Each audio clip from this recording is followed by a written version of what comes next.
देखिए, ये कविता है केदारनाथ सिंह की, पानी में घिरे हुए लोग। कविता ये कह लीजिए कि मनुष्य की जो जिजीविषा है, जीवन जीने की इच्छा है कि नहीं, वो कभी मरती नहीं। कितनी भी विपरीत परिस्थितियां आए, लेकिन होता क्या है कि हम हमेशा चाहते हैं कि नहीं, हम आशावादी हैं, हम बचे रहेंगे कितने भी विपरीत स्थिति। ठीक यही यहाँ पानी में घिरे हुए लोग कविता के माध्यम से केदारनाथ सिंह जब इसका चित्रण करते हैं, क्योंकि हमारे यहाँ आप देख लीजिए तो देश के किसी न किसी हिस्से में कभी न कभी बाढ़ आया रहता है, और ऐसे स्थिति में नदियों के किनारे रहने वाले जो लोग हैं, उनके जीवन की जो समस्याएं हैं, उनकी जो चुनौतियां हैं, उनकी जो मुश्किलें हैं, कि कैसे वो सालों साल पीढ़ी दर पीढ़ी नदी के किनारे घर बना करके रहते चले आ रहे हैं। और ये समस्या ऐसा नहीं है कि नहीं एक साल से है, बल्कि ये कह लीजिए कि पानी से, नदी से, बाढ़ से उनका अपना जो जैसे एक रिश्ता, अपनापन, एक जुड़ाव सा हो गया है कि नहीं।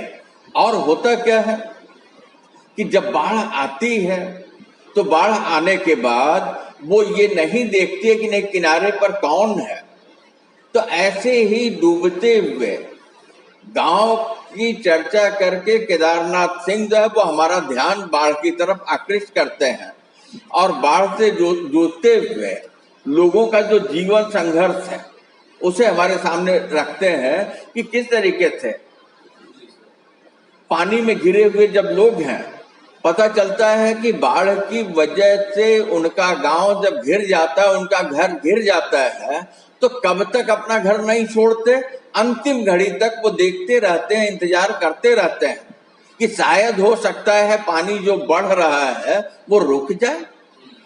और अगर वो पानी रुक जाए, ऐसी स्थिति में वो क्या करेंगे, वो वहां से जाएंगे नहीं।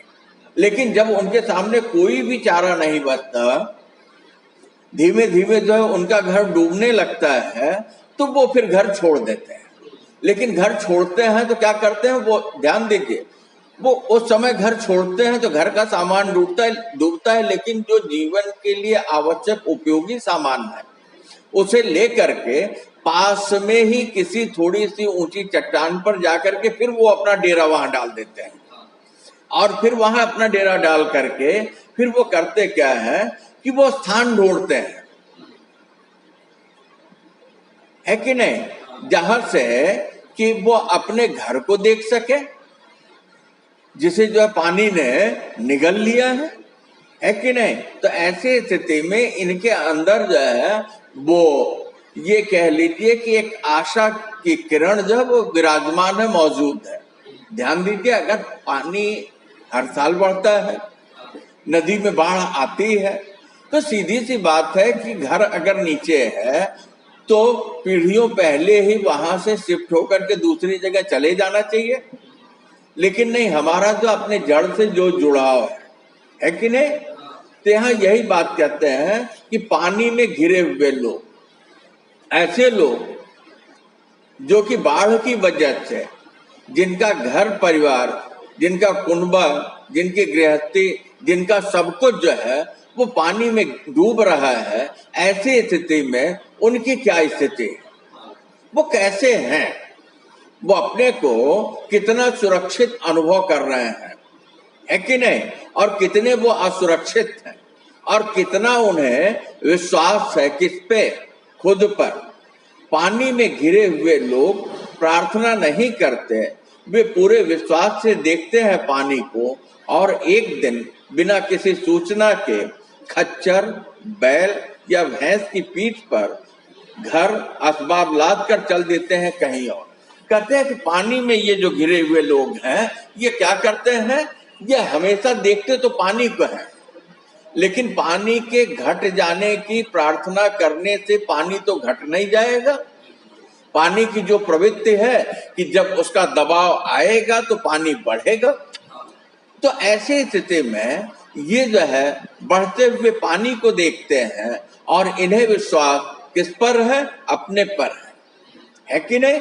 तो ये क्या करते हैं कि पानी में ये गिरे हुए जो लोग हैं ये केवल ये कह लें कि ईश्वर के भरोसे हैं, ईश्वर पे इनकी आस्था है, तो उससे ज्यादा जो है विश्वास इन्हें स्वयं पर है। और जब इन्हें लगता है कि नहीं अब इनकी गृहस्थी, इनका घर बचेगा नहीं, बाढ़ क्या करेगी? बाढ़ निकल जाएगी।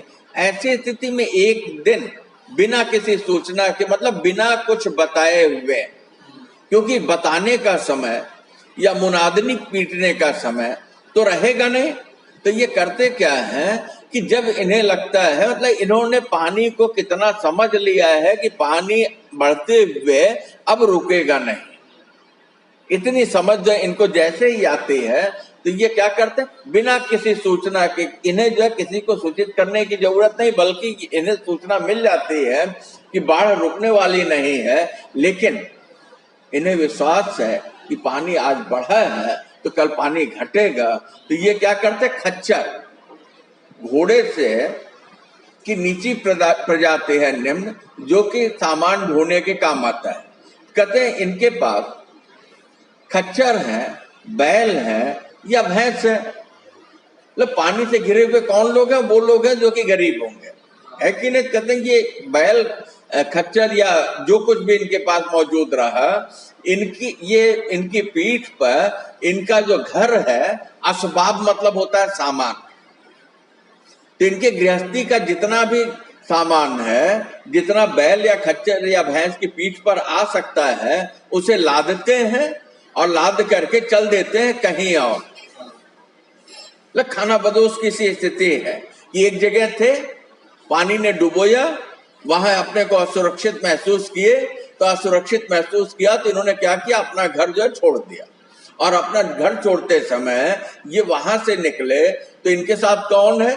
एक तो हमारे यहाँ जो पशुधन के रूप में जाना जाता है, और इसके अलावा गृहस्थी की जो महत्वपूर्ण चीजें थी, जितना ये ले जा सकते थे उसको लेते हैं और कहीं और जा करके फिर ये अपनी गृहस्थी बसा लेते हैं और इंतजार करते हैं किसका? पानी के घटने का। यह कितना अद्भुत है कि बाढ़ चाहे कितनी भयानक हो, उन्हें पानी में थोड़ी सी जगह जरूर मिल जाती है, थोड़ी सी धूप, थोड़ा सा आसमान। तो केदारनाथ सिंह कहते कि ऐसा है कि ये भी गजब की अद्भुत विचित्र स्थिति है कि भयानक से भयानक बाढ़ हो, जब वो अपना घर छोड़ करके निकलते हैं तो उन्हें अपने घर से कुछ दूरी पर ऐसी एक ऊंचाई, ऐसी जगह मिल जाती है। कहते हैं ये भी अद्भुत है कि जब वो वहां से निकले तो यही नहीं था कि नहीं घर डूब रहा है तो छोड़ करके हमेशा के लिए निकल गए। कहते हैं नहीं, बाढ़ की भयावहता कितनी भी ज्यादा हो, लेकिन उन्हें जो है पानी के बीच में ही कहीं जगह मिल जाती है, जहां की ये जा करके अपने माल असबाब को लेकर के अपनी गृहस्थी को तात्कालिक रूप से शुरू कर देते हैं, है कि नहीं? तो कहते थोड़ी सी धूप, धूप मतलब क्या? उष्मा, जीवन, आशा की किरण, संभावना, है कि नहीं? और कहते थोड़ा सा आसमान, और जब के पानी में घिरे हुए लोग घर से चलते हैं तो इनके सर का छत तो क्या होता है? छूट गया रहता है, ये खुले आसमान के नीचे आ जाते हैं। लेकिन कहते कि नहीं, ये जब बाहर आते हैं, जो इन्हें पानी के बीच में ही कहीं ऊंची जगह पर उपलब्ध हो जाती है, वहां जो इनके लिए धूप और आसमान मतलब क्या? रहने की और जीवन जीने की संभावना जो है वहां मौजूद होती है। ये अपने माल असबाब के साथ वहां आ गए तो ये क्या करते हैं? इनके अंदर ये जो थोड़ी सी उष्मा है, थोड़ी सी धूप है, थोड़ी सी जो आशा है, उसे लेकर के फिर वे गाड़ देते हैं खंभे, तान देते हैं बोरे, उलझा देते हैं मूंछ की रस्सियां और टाट। कहते पानी में घिरे हुए ये लोग, जिनकी अपनी एक गृहस्थी है बसी बसाई, उस गृहस्थी को जब छोड़ करके निकले तो दूसरी जगह जाएंगे तो वहां भी जीवन जीने के लिए मूलभूत सुविधा चाहिए, है कि नहीं? तो क्या करते हैं? ये खंभे गाड़ देंगे, जो कुछ भी बांस का या इस तरीके का मिला उसे लेकर के खंभे गाड़ दिए, और फिर इसके बाद जो है ये अपने सर के ऊपर आसमान छत होने के लिए जो है बोरे से इन्होंने जो है दीवार बना दिया, बोरे से छत बना दिया। और इसके बाद जो है ये खंभे बोरे को लेकर के और जो मूज की रस्सियां, एक विशेष तरह की घास होती है, कहते हैं उसकी बना करके रस्सी जो है ये क्या करते हैं, ये उसे जो है एक दूसरे से गूंज के बांध देते हैं और टाट लटका देते हैं। क्या हुआ, मतलब घर बन गया, छत हुई, दरवाजा हुआ। इन्होंने जो पानी में घिरे हुए लोगों के जीवन जीने की जो आशा है, जिज्ञासा है, गजब की है। तो केदारनाथ सिंह कहते हैं पानी में घिरे हुए लोग अपने साथ ले आते हैं पुआल की गंध, ले आते हैं आम की गुठलियां, खाली टीन, भुने हुए चने, और वे ले आते हैं चीलम और आग।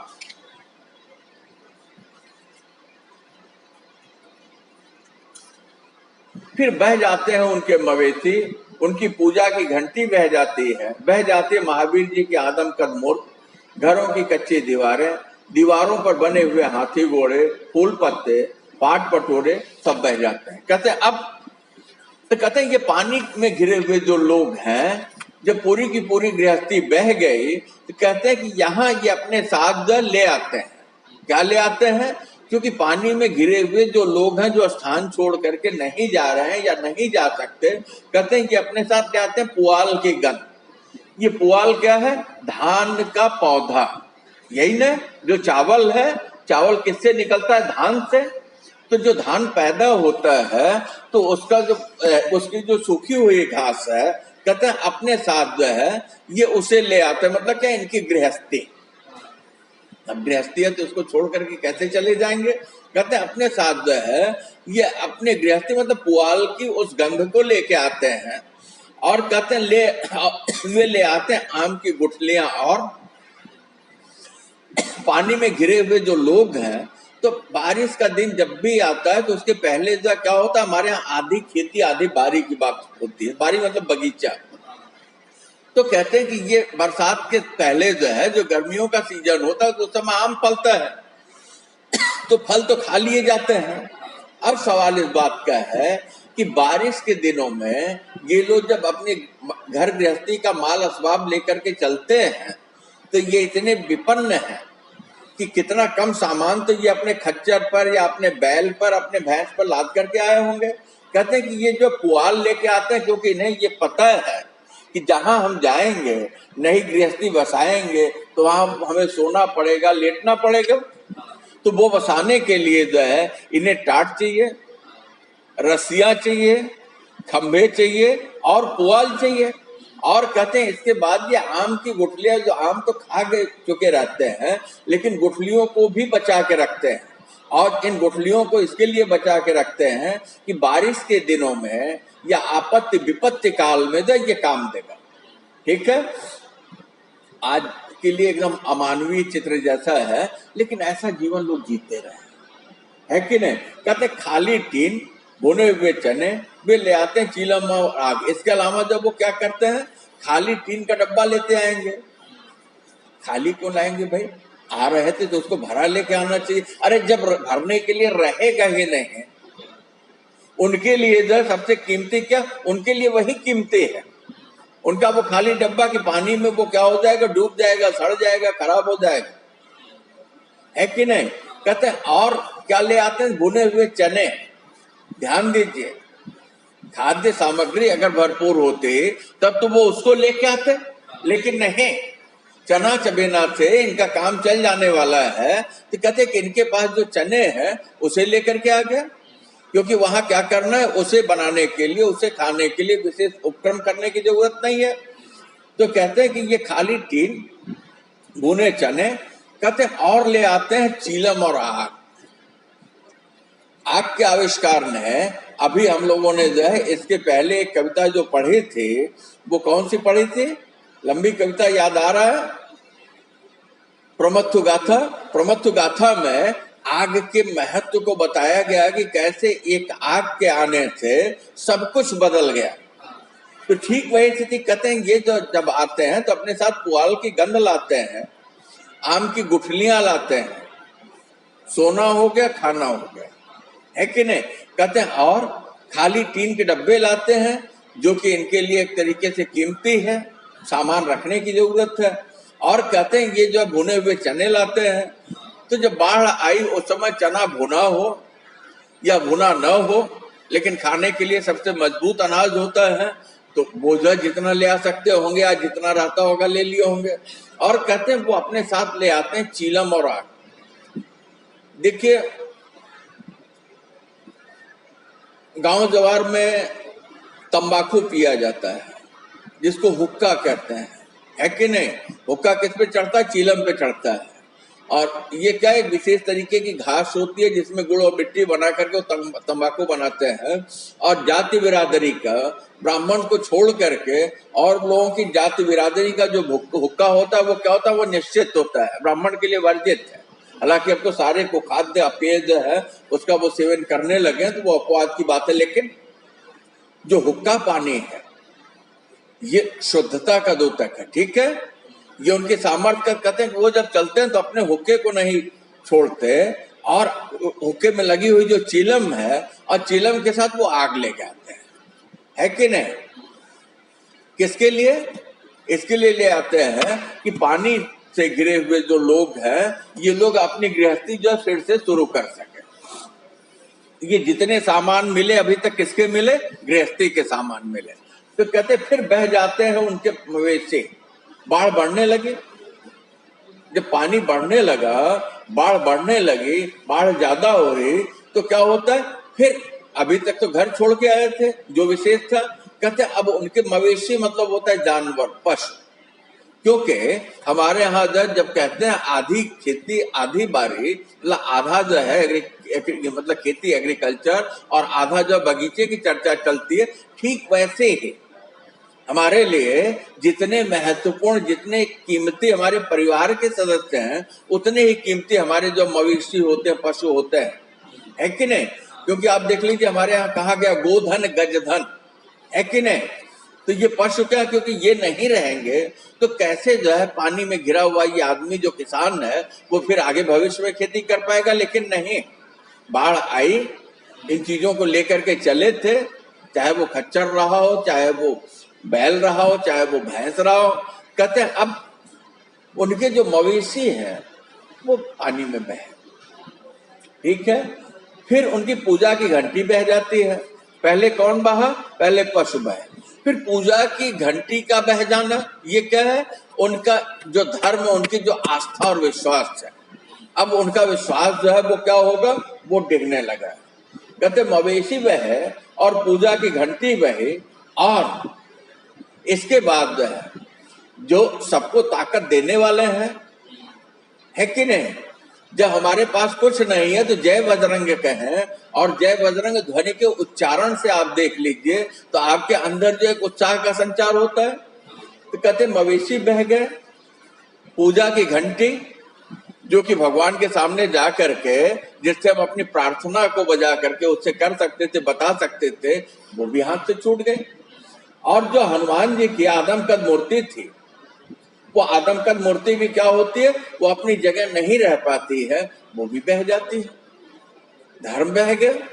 फिर कहते हैं घरों की कच्ची दीवारें और बहने की ये जो प्रक्रिया थी, पानी में घिरे हुए जो लोग हैं वहां से कुछ दूर ऊंचाई पर जाकर के पानी के घटने का इंतजार कर रहे हैं, क्योंकि उनके अंदर जो जीवन जीने की लालसा है, इच्छा है, जिज्ञासा है, चाहत है, वो जीना चाहते हैं। कहते हैं फिर जो उनके घरों की जो दीवारें हैं वो कैसे? वो कच्ची दीवारें हैं। अब वो कच्ची दीवारें जो है क्या हो जाएंगे? अब वो बहने की स्थिति में आएंगे। तो दीवारों के पहले जो है दीवारों को सजाने के लिए मिट्टी की दीवारों पर तरह तरह की जो डिजाइन हाथी घोड़े बना दिए जाते हैं, उस पे जो फूल पत्ते बूटे होते हैं या पाट पटोरे, उसकी जो सजावट होती है क्या होती है? सारे के सारे एक एक करके बहना शुरू होते हैं और अंत में दीवार भी बह जाती है। मतलब उनकी रक्षा करने वाला जो घर था वो घर भी क्या हुआ? एक एक करके समाप्त हुआ, ठीक है? इतना सब कुछ हो गया, पानी में घिर गए, उन्हें विश्वास अपने ऊपर रहा, सामान लाद करके बिना बताए वो वहां से निकल दिए, और जब वहां निकले तो पता चला कि लेखक कहता है कि इनके अंदर कितनी आशा है कि वहां से कुछ दूरी पर कितना ही बढ़ा हुआ पानी हो, लेकिन इन्हें जगह मिल जाती है जहां जाकर के ये अपनी गृहस्थी बसा लेते हैं। गृहस्थी बसाने के लिए इनको कुछ विशेष नहीं चाहिए, ये अपने साथ के पुआल, रस्से और टाट को टांग करके इनका घर बन जाता है।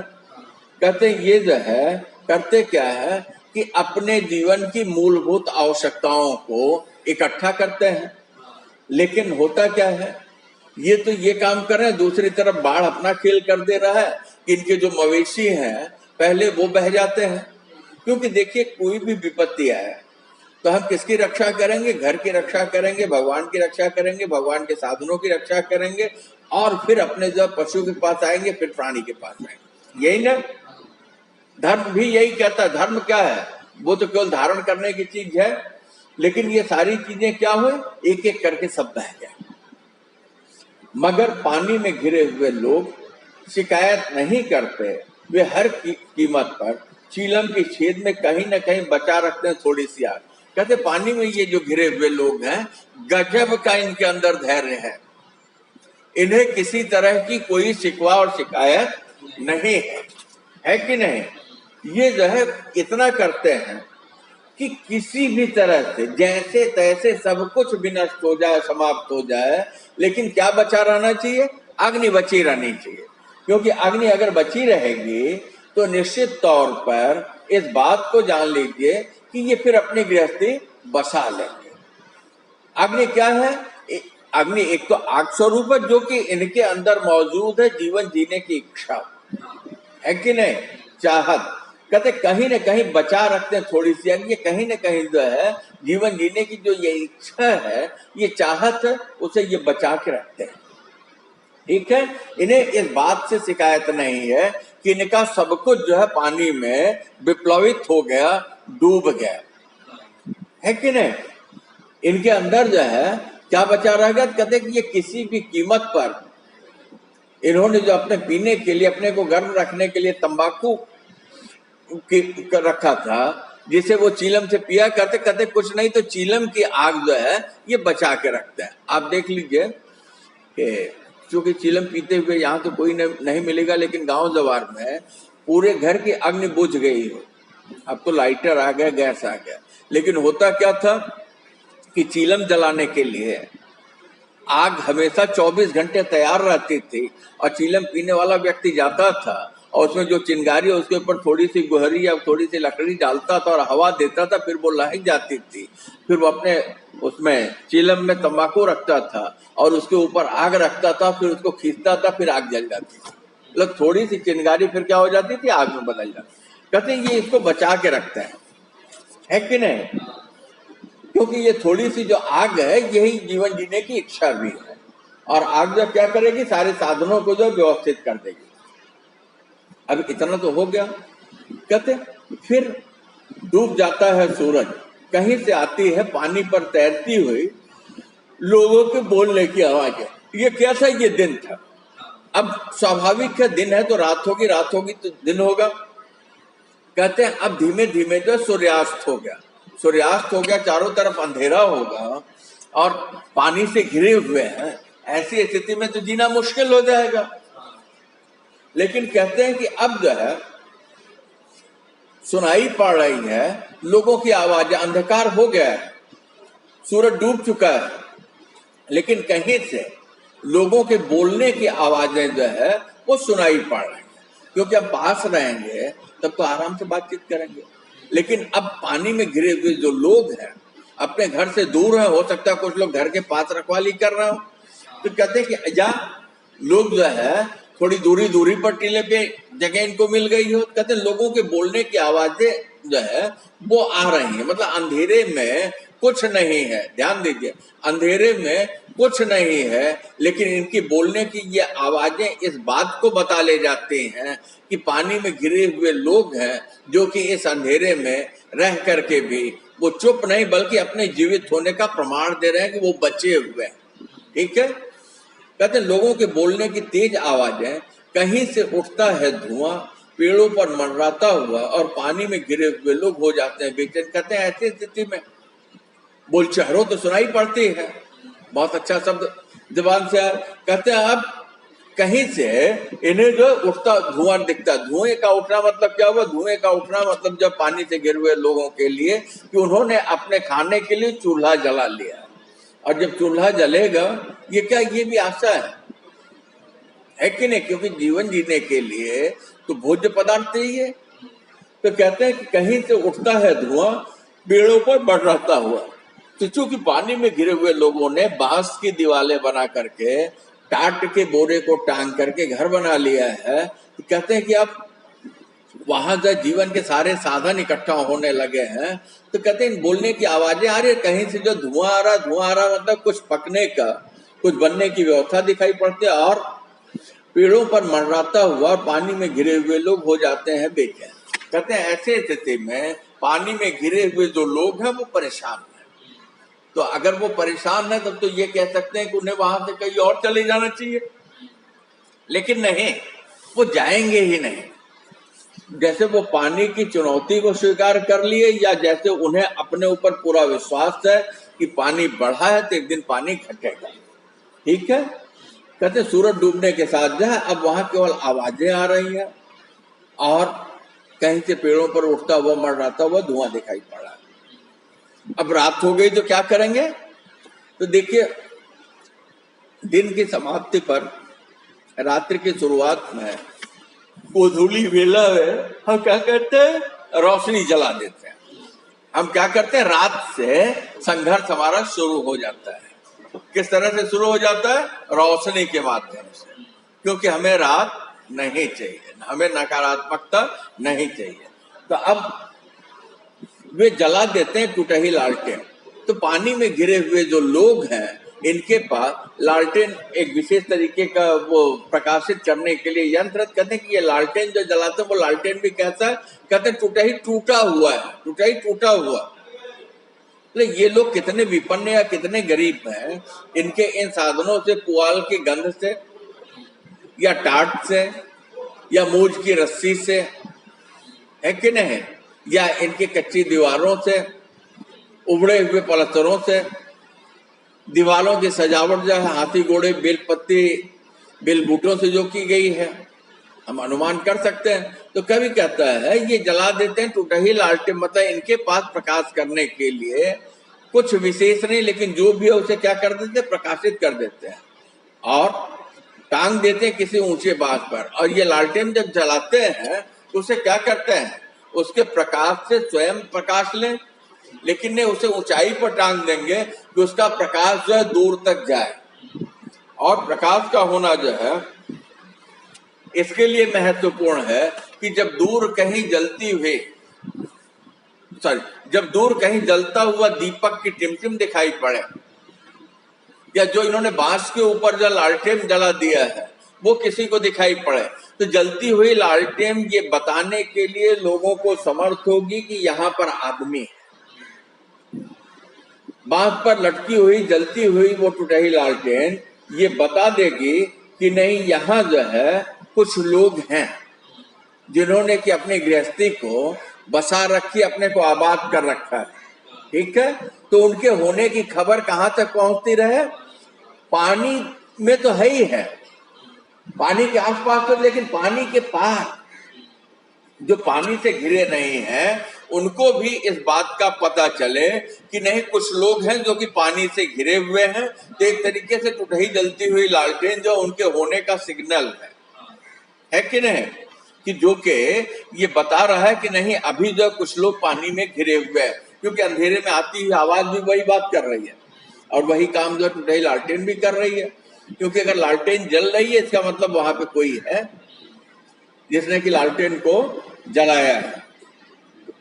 फिर उस मध्यम रोशनी में पानी की आंखों में आंखें डाले हुए वे रात भर खड़े रहते हैं, पानी के सामने, पानी की तरफ, पानी के खिलाफ। कहते पानी में घिरे हुए जो लोग हैं कितना साहस है, कितना विश्वास है, कितनी चुनौती देने को तैयार है। कहते हैं फिर मध्यम रोशनी में, मध्यम मतलब होता है धीमे, वो जो लालटेन जल रही है तो उसकी जो धीमी रोशनी है उसमें वो क्या करते हैं, पानी की आंखों में आंखें डाल, मतलब पानी के बढ़ने की जो गति है क्षण प्रति क्षण, बिना पलक गिराए लगातार वो देख रहे हैं कि अभी और कितना बढ़ेगा, कहां तक जा सकता है, उसे देख रहे हैं, उसे समझ रहे हैं, अनुमान कर रहे हैं। कहते हैं आंखें डालिए हुए रात भर खड़े रहते हैं, मतलब ये पानी में गिरे हुए लोग जो है वो कैसे हमेशा आत्मसजग है कि नहीं, क्योंकि उन्हें पता है कि पानी और बढ़ेगा तो पानी और बढ़ेगा तो जिस जगह हम है वो जगह डूब सकता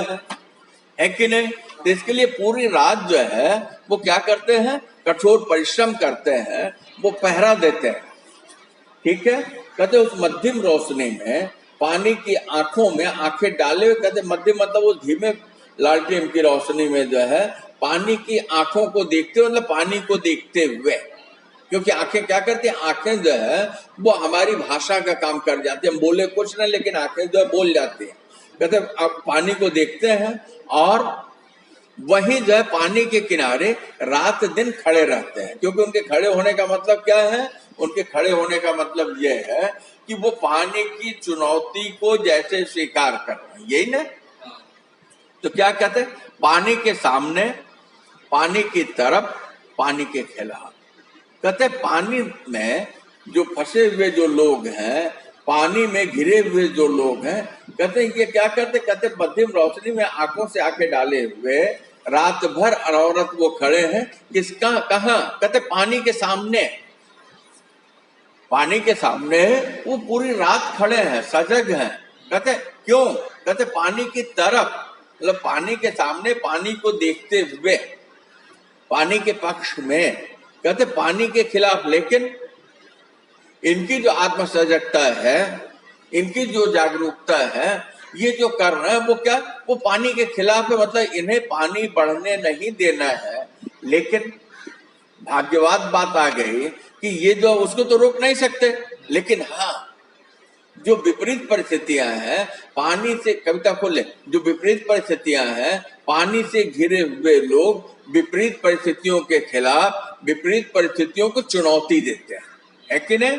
ये बड़ी बात है, मतलब किसी भी कार्य को हम कर लें, किसी भी कार्य को हम कर ले जाए, लेकिन अगर किसी भी कार्य को जब हम करने के लिए आगे बढ़े तो अपने पूरे अस्तित्व को बचाए रखते हुए, है कि नहीं। कहते हैं ये पानी के सामने, पानी की तरफ मुंह करके जो है पानी के खिलाफ खड़े हुए हैं, पानी में घिरे हुए जो लोग हैं, मतलब पानी छोड़ करके या पानी को छोड़ करके ये नहीं हटे हैं, सिर्फ उनके अंदर अरार की तरह हर बार कुछ कुछ टूटता है, हर बार पानी में कुछ गिरता है, छपाक छपाक। कहते हैं ये पानी में गिरे हुए जो लोग हैं ये क्या कर रहे हैं, ये चुनौती तो दे रहे हैं, ये आग तो बचा के रखते हैं, लेकिन सिर्फ उनके अंदर जो क्या हो रहा है, अरार मतलब होता है करार। ठीक है, नदी का जो किनारा है, ध्यान दीजिए, नदी का जो किनारा है जो कि ऊंचाई को लिए होता है, और जब पानी बढ़ेगा तो पानी क्या करेगा, ध्यान दें यहाँ पे, पानी क्या करेगा, पानी जब किनारों को काटेगा, पानी जब किनारों को काटेगा तो पानी के किनारे की जो चट्टान होगी वो भरभरा करके जो है, जिसको अर्रा करके कहते हैं, वो गिरेगी, है कि नहीं। कहते हैं हर बार कुछ टूटता है, जब वो एक अरार टूटता है, करार टूटता है, तो मात्र करार मात्र ही नहीं होता, बल्कि उसके अलावा जो है बहुत कुछ पानी में घिरे हुए लोगों के मन में टूटता है। मालूम नहीं हम बचेंगे कि नहीं, मालूम नहीं हमारा घर बचेगा कि नहीं, इस घटना के बाद जो हमारी गृहस्थी कैसी रहेगी, हम कहाँ रहेंगे, है कि नहीं। अभी आप देख लीजिए, तो युद्धों में क्या होता है कि रातों रात जो है हमारी सारी चीजें जो है बदल जाती है कि नहीं। अभी इनका युद्ध चल रहा है ना, यूक्रेन वाला, देख लीजिए, शायद जो उसमें बहुत बार ऐसा हुआ होगा कि कोई समृद्ध व्यक्ति एकाएक सड़कों पे आ गया होगा और खाने के लाले पड़ गए होंगे, है कि नहीं। कहते हैं अरार की तरह हर बार टूटता है। कहते हैं ऐसी स्थिति में जैसे जब पानी जब बढ़ता है तो पानी बढ़ने की वजह से, पानी के धक्के से नदी के किनारे का जो अरार है कि नहीं, जो दीवार है वो क्या होती है, जो करार है, कहते हैं वो टूटता है, और हर बार जब टूटता है तो कुछ ना कुछ जो पानी में गिरता है, और जब पानी में गिरता है तो एक आवाज आती है छपाक छपाक। तो पानी में गिरे हुए लोग इतनी भीषण भयंकर परिस्थितियों में रह करके वो क्या कर रहे हैं, उन्होंने अपने को जीवंत बनाए रखा है। ठीक है, तो यहाँ जो इस तरीके से इनके अंदर रात भर पानी के देखने की गजब की क्षमता है, गजब का धैर्य है, और ये कभी भी अपना हिम्मत नहीं हारते, बल्कि अपने पूरे सामर्थ्य के साथ जो है ये जो क्या करते हैं, ये पानी से जुड़े रहते हैं उसको छोड़ करके। तो ऐसी स्थिति में जब ये कहते हैं कि सिर्फ उनके अंदर अरार की तरह हर बार कुछ टूटता है, तो यहाँ एक तरीके से आप इस बात को जान लीजिएगा कि वो इस बात को हमारे सामने जैसे रखना चाह रहे हो कि उन्हें किसी भी तरीके की सहायता नहीं मिली है, क्योंकि अगर सहायता मिली होती तब तो रेस्क्यू ऑपरेशन करके वहां से उनको निकाल दिया गया होता है कि नहीं। तो कहते हैं कि ये स्थिति 1 साल की नहीं है, बल्कि साल 10 साल, हर साल जो है यही होता है। और ये जो टूटन होती है केवल बाहरी मकान की गृहस्थी की नहीं है, बल्कि ये कह लीजिए तो ये व्यवस्था के टूटन के साथ साथ जो है बाढ़ में जो पानी में घिरे हुए लोग हैं उनकी स्थिति, उनकी परिस्थिति को भी तोड़ के रख देता है कि नहीं।